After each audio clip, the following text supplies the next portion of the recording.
African landlords with rituals is something else in Africa. Like an hour ago, I did a video which I talked about your bad spirit. I want to add something on this. Your spirit, by the way, is so bad to a point you can inherit. Sometimes it is not even about yourself, it is about who was there before you, and you have to cast them. I was about to go to bed and then I saw that video. So today, there's this friend of mine who's building and she's really excited. It's a big project for her and she's excited. So I bumped upon her. She derailed me. That doesn't happen often. But today I had some time and she derailed me. And so we went so that she can show me her mwako, and she's a good friend of mine and I'm very supportive when it comes to those things. I want to see as well, okay? So we went around the house and everything, and then the person who was is it the foreman or the head of the people who are building? I don't know what they're called. He came and we were speaking over there, and then he started telling us about things that people do when the house is at that stage. The final smooth thing. I don't know how I can describe it better than this, and this is a stitch I cannot edit, so it's before that smooth layer. That's what it is. So this man was telling us if there are any prayers we want to put on the walls. And we are like, what do you mean prayers? That there are owners who, when they're building the house and they get to that point where they can write on wet cement on the wall, they write prayers about what it is that they wish in that house. If it's people who are doing commercial buildings, well, not commercial, rental spaces, they write things like the house will not dekumo, the house will not, we spoke in Kikuyu, so right now I'm thinking about that conversation in Kikuyu. So atinyobe dekumo, that nobody will vacate from that house, that nobody will run away with their money. So the person is unable to pay for a deposit in another place, even if they want to move. So they find themselves just staying there because they never get enough money together to pay for a deposit to go somewhere else. All these things are written on walls and stuff. And he was like, it's very important that people pray upon their houses and cast out those things that have been, the rituals that have been performed on houses before they are completed, because they are landlords who are not entirely in line with you spiritually, mentally, and in those things. Because so me, I'm not saying that your landlord is the one who's making you not be able to build your house. In as much as you're finding yourself earning enough money to be able to build a house, your friends earning the same amount of money have built houses and they have moved and now they're no longer paying rent. I'm not saying it's your landlord's fault, but get someone you trust in the spiritual world to come and cleanse that house, because it is not everybody is kosher. Not everybody's kosher. So this guy was asking the lady if there's anything she wants to write in the house and if they can be given a week off so that she can come at her convenience to scribble whatever it is that she wants to scribble, and then she's going to be shown how to smooth everything back together after her prayers and her rituals have been done. People are doing crazy things in these houses that they're building. Be careful which house you're getting into, and don't just get into a house without someone praying nicely into that house, because it could be the reason why your things are stagnant. Just saying.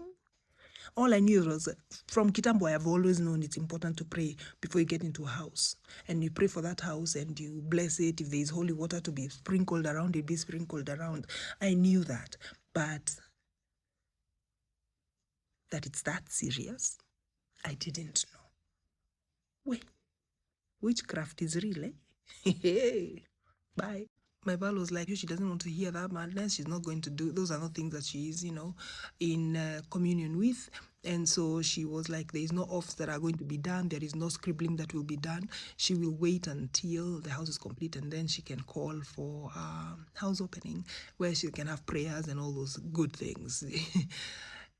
But yeah, guys, stay macho. These things are happening. Everything this Kenyan lady has said in this video I just played is so true. I'm from Ugandan, and landlords here do weird stuff when constructing or when building their houses here in Uganda. I have personally heard about that. I've personally seen that somewhere when constructing houses, especially these rentals. So when it reaches to the foundation stage, what they do, they get a hen, a cock, or even a goat. They slaughter it. Cut off its neck, and then they get that blood and they start pouring it all over the foundation of the house, talking some weird words like how someone can manifest words, and they be saying those words on a low tone. You can't hear them, but you be seeing someone's lips are moving, moving, moving. So why do they do this? Some of them say it's tradition. When you do that, it's gonna bring you a lot of tenants. When a tenant leaves your house, you get another tenant right away, the same day or the next day, or the tenant will stay broke. In the sense of the tenant will never get money to construct their own house. They are gonna stay renting at your place, making you richer, because if they get money to build their own house, you're gonna lose a tenant, and then. So there's a lot happening, not just in Uganda but in Africa. It's a scary thing, right? But those who do it ain't scared of that stuff at all. They say it's tradition. Mm-mm. Not all landlords do this. By the way, before you come for me, it's I should say it's 70%, 80% who do this. So that's majority actually. And then you find yourself stuck in a house, renting a house for over 20 years. Whenever you want to shift, you do not have a lot of money to shift or enough money to shift, because usually for let me talk about Uganda. Like if you want to shift to a new house, apartment, a rental, anything, you're supposed to have paid rent 4 months ahead so that you can shift. That's how it works. So you find yourself you do not have enough money for those 4 months to pay upfront for your new house you would like to shift to. So that's how things work. These rituals, if you are not a prayerful person, it comes for you. They work on you. So you have to be very careful, by the way. You find yourself stuck. Whatever money you get, you find yourself you've spent it on things you wouldn't even have spent it on. And that's how you never get to save money to build your own house. Whatever money you get, when you're done paying the landlord, you find yourself in a situation, you know, there's not enough money remaining to save up. And that becomes part of your life until forever, until you pray about it. Prayers change everything, by the way, if you believe. Has anyone ever experienced this? If so, let us know in the comment section down below. I know there's some of you who have experienced this. And before you rent a house, pray over it. Get some holy water, sprinkle it everywhere, pray over the house. If you cannot pray, get someone who is good at it to help pray for you. People help pray for others for free. So that's not something hard to do. Come with them, pray together, pray all over the house, pray for the house in general, and that will help. So there are also some houses you find empty and you don't know why the other person shifted, and it can be that someone died in that house and that's why the house is empty, and you can never know about that until you ask the neighbors. How would you even ask such a question, that did someone die in this house? No, you know, when I ask that, because you're already staying in the house. So for some houses, someone can be like they died from there and then you shift into the house. There's spirits in that house, you need to pray over it. It's very simple to overcome all these kind of rituals, spirits and all that bad stuff. It's only prayer. You just pray over the house and then it's good to go. You can shift in it, no problem. And life moves on. Advice from me, do not just enter a house for just like that. Yeah. Pray over the house, pray over the house, and all will be well for you. Like an hour ago, I did a video which I talked about your bad spirit ya kushindwa kulipa rent, and I want to add something on this.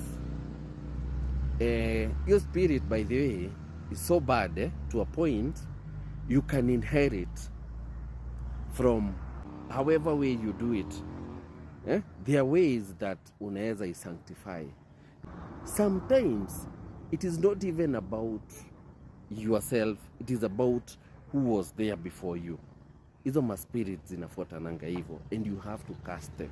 And for this video over here, let me add something real quick. That right there, you just had it. You can also inherit spirits from a house. You can also inherit spirits from a rental you've just entered in. It's not only landlords who do voodoo, even tenants do voodoo, by the way. So if a tenant who left that house had some type of bad spirits, there's a lot. You have to pray for yourself. You have to pray for yourself because you can end up inheriting their spirits and all those bad things. Prayer solves everything. So, with all I've said, number one thing, pray over whatever house you enter in. I'm insisting on this point. I've mentioned it a lot of times. This is like the fifth time. Pray over a new house you're entering in. And by the way, even people who are purchasing houses, new houses, old houses, all that, pray first over those houses before you even pay for the house. Yeah, it's very important. I'm very serious. Pray, pray, pray, pray. So if you have ever experienced all this or heard about what I've talked about in this video, you are welcome to share with us in the comment section down below. So we come to the end of this video, and thanks for watching up to this far, and I'm really grateful. Have a wonderful day, y'all. God bless you.